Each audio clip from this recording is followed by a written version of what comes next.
Hi, students. This is our last play posit for this semester, but it's one that is not so much about academic differentiation, but more about emotional differentiation or strategy differentiation for supporting your students in your classroom that are in foster care. Some statistics about students in foster care. Missouri currently has more than 12,000 kids in foster care, and this is accurate as of October 2024. This number is actually down from around 2020 when there was over 20,000 kids in foster care. Some laws that have changed with legalizing marijuana in our state has caused a different approach to how kids are taken from their parents. We have less kids that are taken away because of parents' use of marijuana, and they're just put on like a safety plan.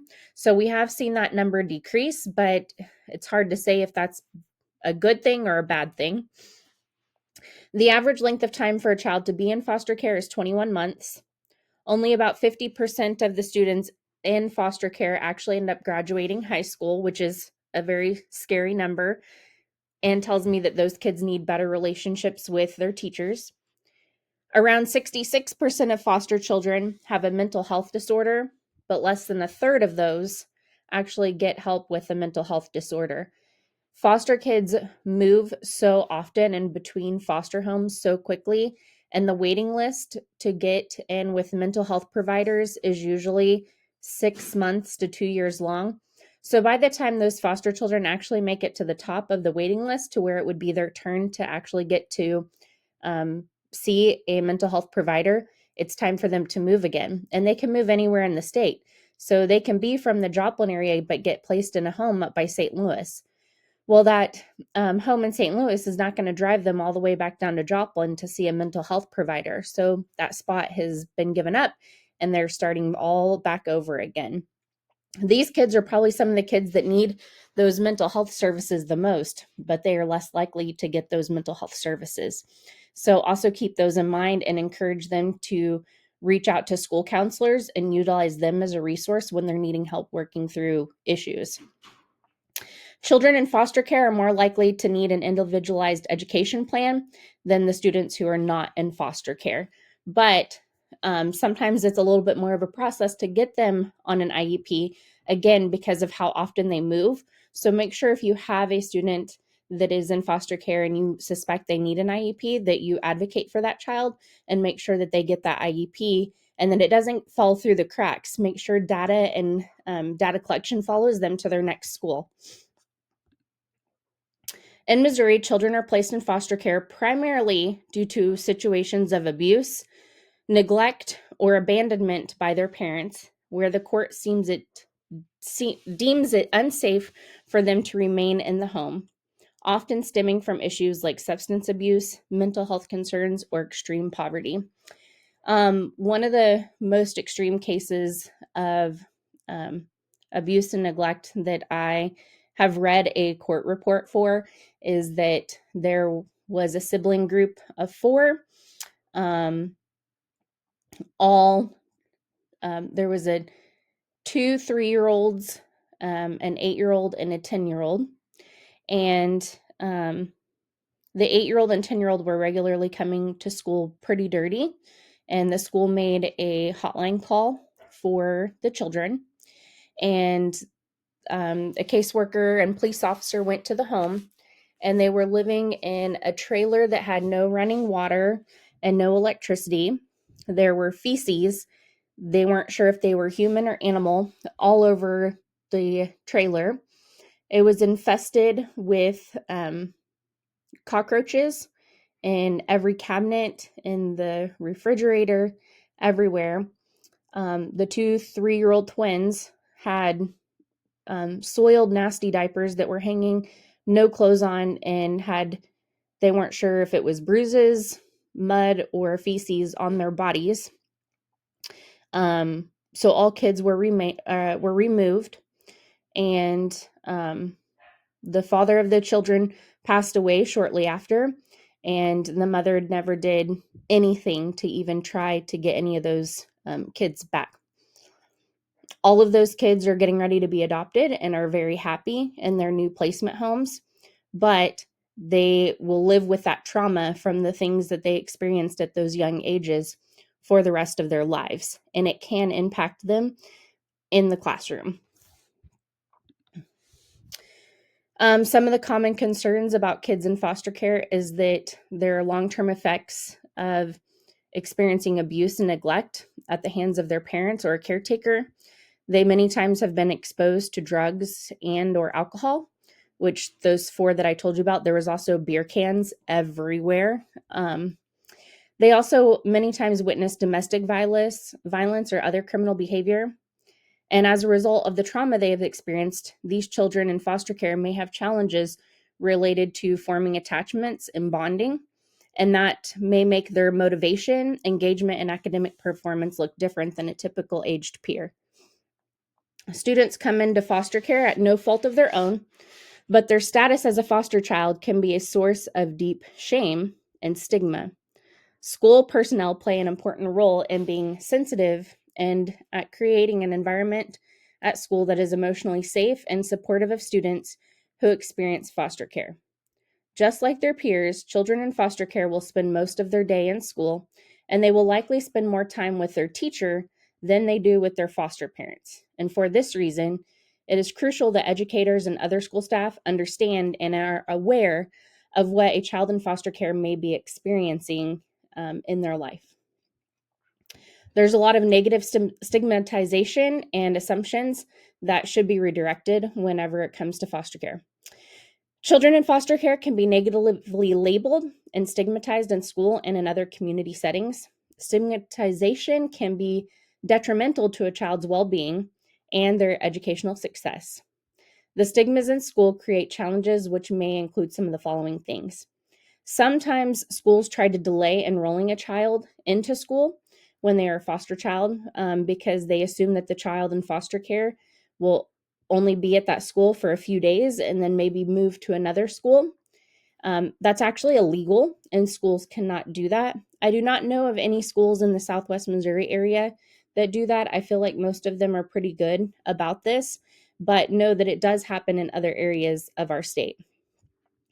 Misdiagnosis of trauma and post-traumatic stress symptoms, which can lead to the child not receiving appropriate educational support.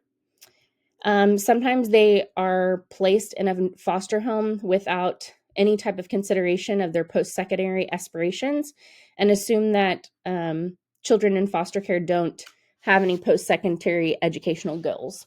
For example, I've got 2 examples here. I know of a high school student that the student and her sibling were put in a foster home, and the foster home was in a different school district than what they currently were in. They moved and enrolled in the new school district. They were doing fantastic. The older foster child became part of the cheerleading squad. She made show choir. She was doing wonderful and very happy.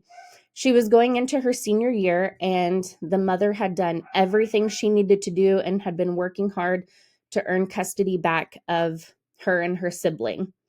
When it came time for court, the older foster child was distraught because all of these connections and bonds that she had made and all of this hard work that she had done, she was a straight A student, was being threatened to be taken away from her because she would have had to have moved back to a different school district where her mom lived. The judge was ready to close the case, but because of how upset this child was, and the child actually even read a letter to the judge begging to stay and finish out her senior year, the judge went ahead and gave custody back of the younger child to the mom, praised the mom in court of how well she was doing and that she had done everything that she was supposed to, and that the court was extremely proud of her for getting her life together.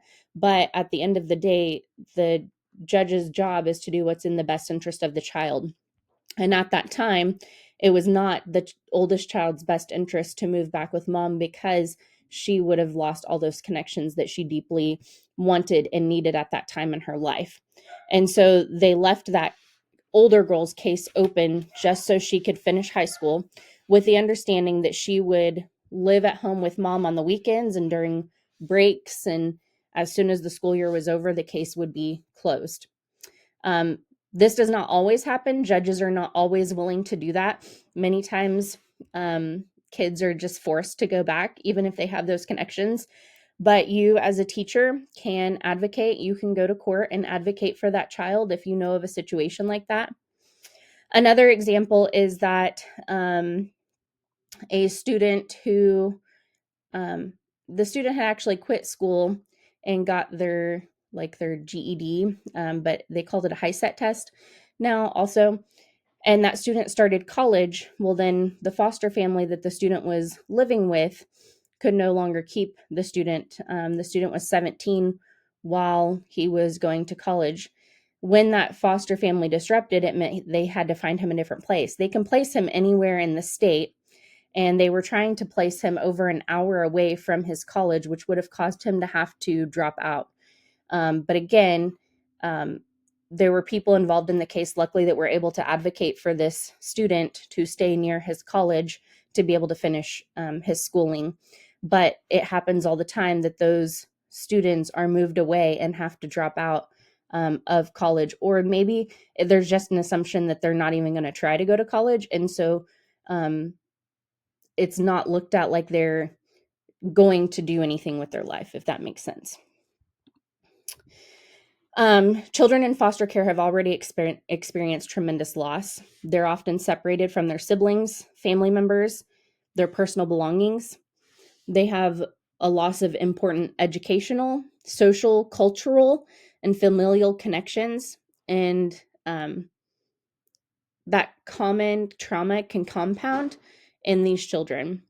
Because of trauma and adverse childhood experiences, children in foster care may show signs of depression or anxiety and may have trouble socializing with their peers and trusting adults. I want to point out the cultural one here real quick. Another example, I know of a student who was sent by Coyote, which is illegally, to come to America to marry a man and to get a job and provide money to the family living on the other side of the border.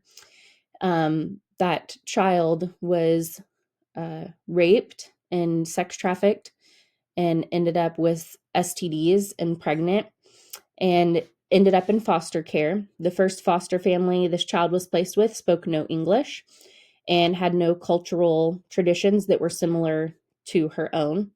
And the state had to find a Spanish-speaking family for that child to live with that had similar cultural background to be able to help that child. That child is doing much better now, but again, it happens, and it's a tough situation. So trauma is something that you will hear a lot about as an educator. Every year you will be required to do trauma training for your school district because it does have a significant impact on a child's ability to learn. It has cognitive effects, making it difficult for them to concentrate. They have memory problems. They have reduced problem-solving skills. It has emotional effects like anxiety, depression, mood swings, and low self-esteem. Behavioral effects such as aggression, withdrawal, hyperactivity, and difficulty forming relationships. And it also has academic consequences such as lower grades, increased absenteeism, and higher dropout rates. It's important for teachers to recognize the unique challenges faced by traumatized foster children in their classroom. Teachers should always make sure that they take trauma-informed education practices seriously. That way they can best support not only the foster children in their classroom, but the other children that have experienced trauma in their classroom as well. And teachers should always address both the academic and the emotional needs of all of their students, no matter what their situation is. So what does trauma look like for a foster child? They might be testing boundaries with you or seeking attention or connection, expressing an unmet need or emotion. Physical touch, lots of hugging and touching. So if you have a foster child that's just overly affectionate, it may not be that they're trying to be inappropriate. They just are missing that connection and need to find it somewhere. A lot of them have defiance and they argue with teachers or adults. And sometimes they say mean things to people, and they don't even really honestly know why they're saying the mean things. It's just what they've grown up hearing, and maybe a coping mechanism for them. So some ways that you can de-escalate whenever these situations arise: make sure that you stay calm and composed whenever you're dealing with the child. Use a low, soothing tone of voice. Avoid any type of physical contact if the child is acting out, but there are some instances where the child is also just needing a hug. So it's good to be able to read the child and know them and know which of those things they're needing. Provide a quiet and safe place for the child to be able to regulate their emotions. Use simple, clear language whenever you're communicating. Validate their feelings, but don't judge them. Offer coping strategies such as deep breathing, counting, sensory tools, and redirect their attention to a calming activity when it's appropriate. Sometimes you might be able to use some questions to help them de-escalate. Was that comment meant to hurt my feelings? Why would you want to hurt my feelings? Can you help me understand what you were feeling when you said that? What happened right before you started to feel this way? What do you need to feel better right now? Can we talk about this together and figure out a plan? Can you show me where it hurts or where you feel most upset at? How can we make today better for you? Or what might be a different way to say what you are feeling? It's important to remember Maslow's hierarchy of need. A child cannot, you cannot Bloom's or DOK before you Maslow. Maslow is where you are making sure that their physical needs are met, such as food, water, warmth, rest, that they feel safe and secure, and that they have friendship and trust. These three bottom layers, like most of the foster kids, are going to be struggling with those things, and you can find ways to help meet those. Once they have those, then they can start working on the top two layers. Students are not actually going to be able to learn in your classroom if they are not having their basic needs met. If they are not having these three bottom levels met, they are not going to be able to academically excel in your classroom. So whatever you can do by building that relationship and that bond of trust, helping them form friendships with other people, is going to help them be better academically. Maslow's before Bloom, all day, every day. It is something that you should embrace as an educator and always take that to heart and always think about that in every situation. A student's basic needs have to be met before any type of effective learning can occur. It is important to recognize the student's fundamental need for education, but to also understand that their ability to learn may be impacted by the trauma that they are currently experiencing. So how can you apply Maslow before Bloom in the classroom? First, you can ensure that the student's physical needs are being met, such as food, rest, and comfort. I keep a breakfast box in my classroom. Sometimes parents are running late and a kid doesn't have time to eat breakfast at home, and maybe the breakfast line is closed at school. If a child is hungry, they are not going to be able to learn. So give them a breakfast bar. It's not going to hurt anything. This isn't something where all kids can come, but I do know of teachers that have breakfast in their classrooms and all kids can eat at any time they want to. When I first became a teacher, I could not stand it if a kid fell asleep in my class. Like, I felt like it made it seem like I was failing. And now, if a child is falling asleep in your class every day and you've tried to address that with the child and with the parents, maybe there's something going on. Like, maybe that child needs rest. And if the child is not getting rest at home because of parents fighting, or because they're sleeping in a car, or they're scared for their life, or it's freezing in their home, then by all means, please sleep in my classroom. But you need to figure out why they are sleeping. And I will tell you that there have been instances now as a teacher that when a child has fallen asleep in my class, I just let them sleep because I know that they need that more than they need whatever I'm teaching. You can't let it go on all day, every day, but please make sure that you figure out why and use your best judgment on when it might be appropriate or not appropriate for them to just be able to sleep. Create a safe and secure classroom environment. Make sure that everyone is using kind words and that you don't allow any type of discrimination or negative self-talk in your classroom. Foster a sense of belonging and positive relationships. Something that I started doing that really helped in my classroom was morning meetings, or if you're a teacher that has every hour, spend the first 5 minutes of each class just visiting with your classmates and create that safe place where people feel welcomed and loved and can share and talk with each other. Build up the student's esteem and confidence. Find something positive that you can compliment them on or that you can build them up with. And then encourage self-actualization through learning and through growth. Help them realize that they're better than their situation and that they are capable of amazing things, because a lot of these kids don't realize that they really are awesome kids. Keep I kind of already said this one. Keep breakfast foods at school.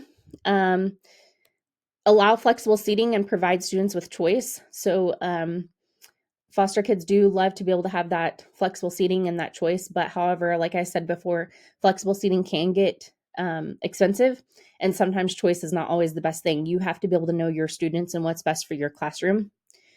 Have consistent routines and set clear expectations. They really need that set routine and set expectation. If you're changing what you do every single day, it's going to keep them in fight or flight mode.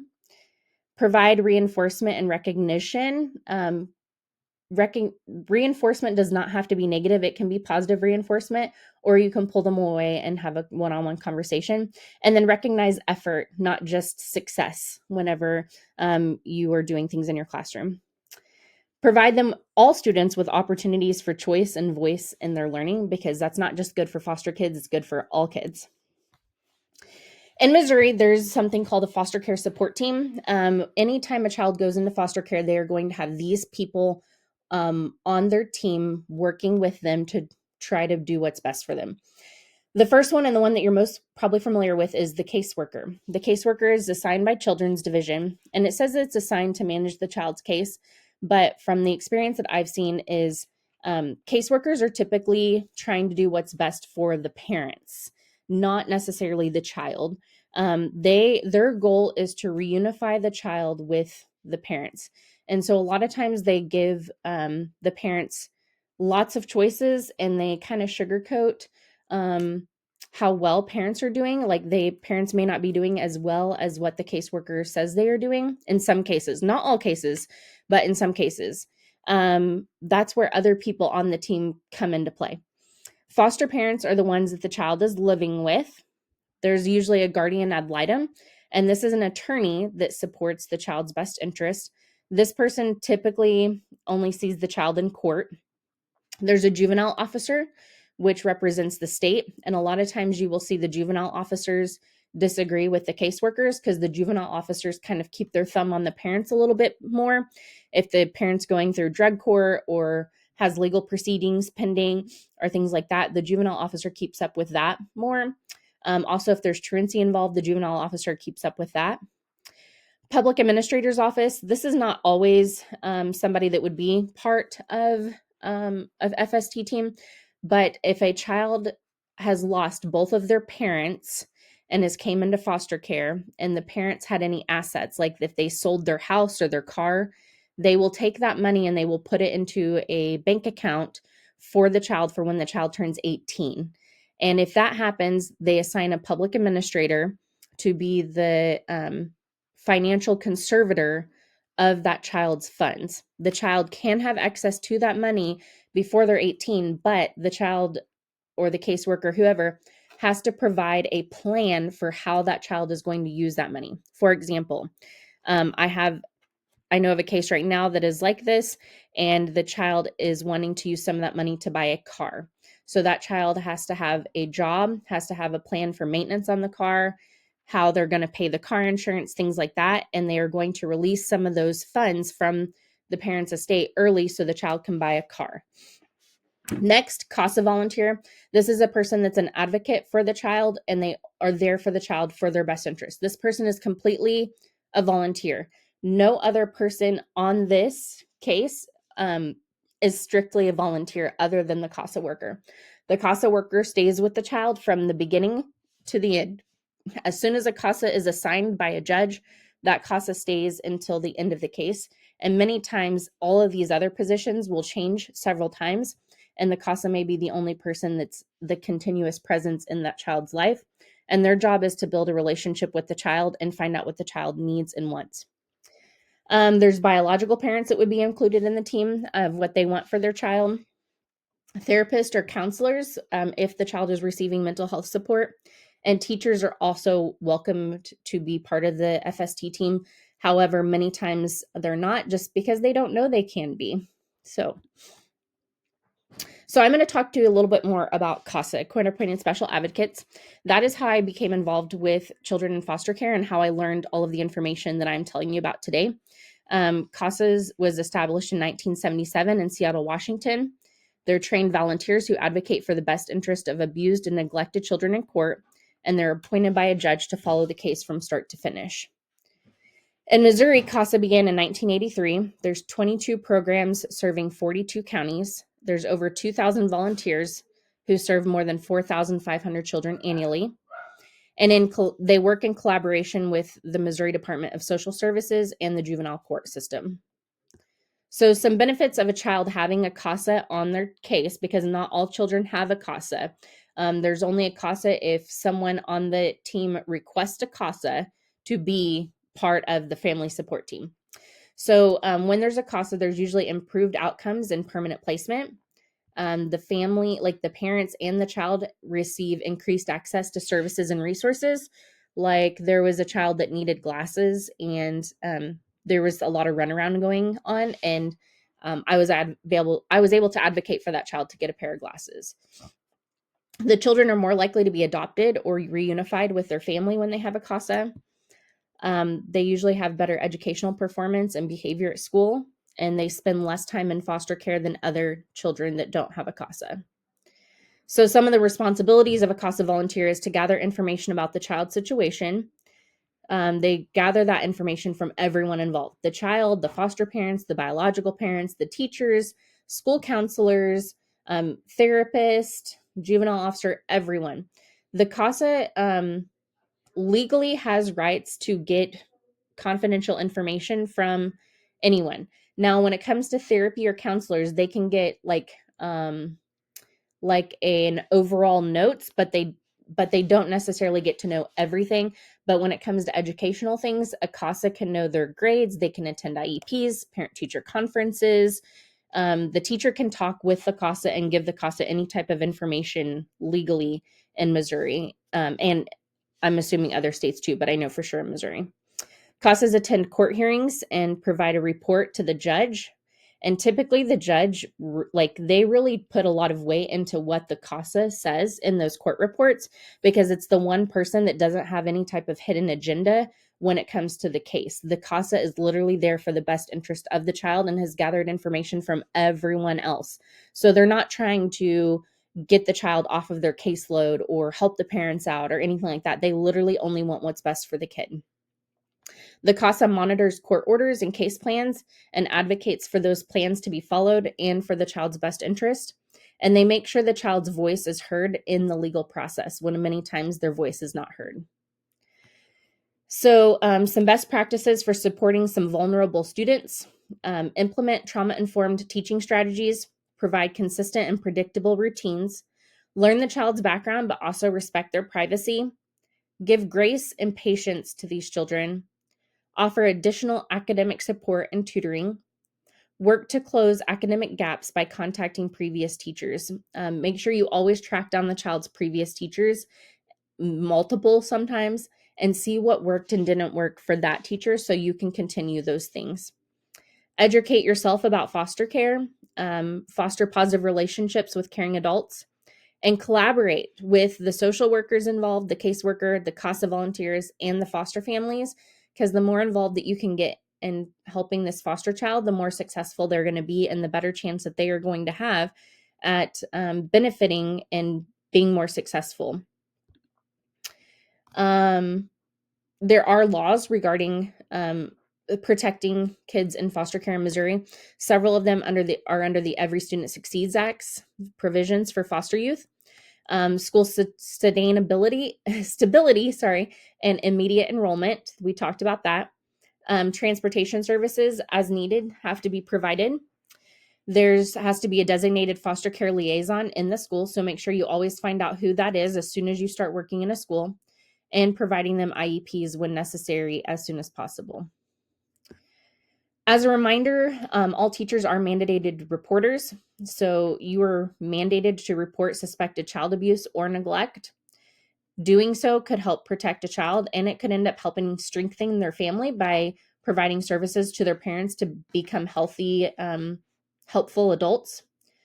Even if this means the child will enter foster care, it will provide their parents with access to resources and support they need to safely reunify their family. It's always a hard decision on if you should report something or not.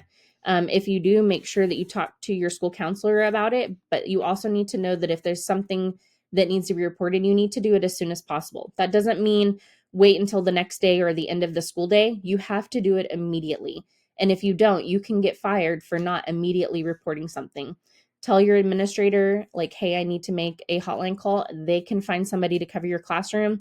Do it during your plan time, do it during your lunch, get it done as soon as possible.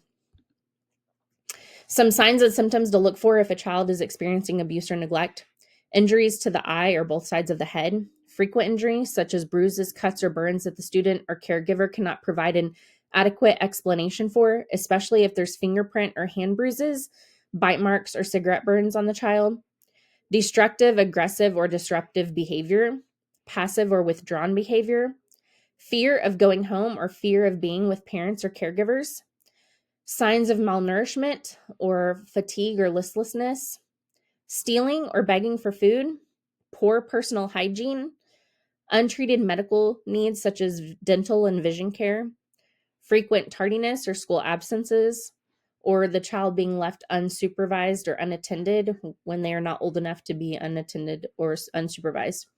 My first year of teaching, within the first 2 months of school, I had a child come to school that had bruises all over her body. Her parent had beaten her with a wooden, actually, I think it was like a metal, it was like a spoon holder that you keep on the stove. The parent had gotten mad and had beaten her with this. And I had to make a hotline call first thing in the morning, and that child was removed from the home before the end of the school day because of it, and needed to be. On this presentation at the end, there will be several links for you that you can take a look at if you want to find out any more information of how you can support students in foster care. And then this last slide, if you know of a child in foster care that has an unmet need, there are many organizations around the Joplin area, and I'm sure other areas too if you don't live around the Joplin area, that provide things for children in foster care to make sure that their basic needs are being met and that they have everything they need to have to be successful. And so there's some links to some of those things. I highly recommend that you save all of these links and all of these links for when you become a classroom teacher, and make sure that those are readily available, because at some point in time, you will come across a foster child. You will have to make a hotline call, and you will need to be able to provide resources and support to a child or a family that needs it. I'm going to tell you some of these. So they provide beds, food, transportation, child care services, many other things. There's too many to even list. And finally, a call to action: educate yourself on childhood trauma and its impact on learning. Implement trauma-informed practices in your classroom and in your school. Advocate for policies that support foster children's educational needs. Consider becoming a CASA volunteer, not during your first year of teaching, or supporting a local CASA program. You do have to be 21 to be able to be a CASA volunteer, but there are ways that you can help. You can contact a CASA program and ask if any child needs Christmas gifts, or, if somebody needs tutoring. There's a lot of CASA kids that need a tutor, different things like that. And create a supportive, inclusive environment for all students, especially those who are most vulnerable in your classroom. One last thing to finish up here. I've been a CASA for a few years now, and I will say that of all the things that I've done, I've been a CASA, I've been a foster parent of a previous student. I have provided respite, which is like a glorified babysitter for foster children. I have worked at Children's Haven when I was younger. I've had a lot of experience in the foster care system, and I will say that the one that has felt most rewarding to me is being a CASA and being able to have my voice heard and the voice of the children heard, and be able to speak to the judge directly about what is in the best interest of the children. It's not always the outcome I want it to be, and it doesn't always go my way, but I do feel like I have been able to make a difference in helping with that. And so if you do have a child in foster care, find out who their CASA is, and find out how you can help support that child to either reunify with their parents or get adopted or guardianship, whatever it may be, because that child needs people like you, people like me, teachers, to be in their corner and to advocate for what's best for them. And that's it. If you ever have any questions, please let me know. I also include at the bottom here an executive director of a CASA program in Neosho. She services all of the Southwest Missouri area, and you're welcome to reach out to her as well.